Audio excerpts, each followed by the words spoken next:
कोल्हापूर महानगरपालिकेच्या वतीनं शहरातील नागरिकांना ताजे मासे उपलब्ध व्हावेत यासाठी केंद्र आणि राज्य शासनाच्या अनुदानातून अद्ययावत फिश मार्केट उभारण्याचं नियोजन करण्यात येते.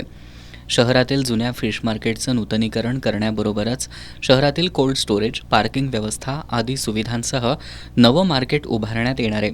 यासाठी महानगरपालिकेच्या प्रशासक के मंजुलक्ष्मी यांनी जुन्या फिश मार्केटबरोबरच राजोपाध्ये नगरमधील भाजी मंडई लगतच्या जागेची नुकतीच पाहणी केली. यावेळी त्यांनी शहर अभियंत्यांना तातडीनं मार्केटचा आराखडा तयार करण्याचे निर्देश दिलेत. यावेळी त्यांनी फिश मार्केटमधील विक्रेत्यांना भेडसावणाऱ्या समस्या जाणून घेतल्या. यावेळी शहर अभियंता नेत्रदीप सरनोबत, नगररचना सहाय्यक संचालक विनय झगडे, महाराष्ट्र शासनाच्या मत्स्य विभागाचे सहाय्यक आयुक्त प्रदीप सुर्वे, सहाय्यक मत्स्य व्यवसाय अधिकारी सुदर्शन पावसे, उपशहर रचनाकार NS पाटील आदी उपस्थित होते.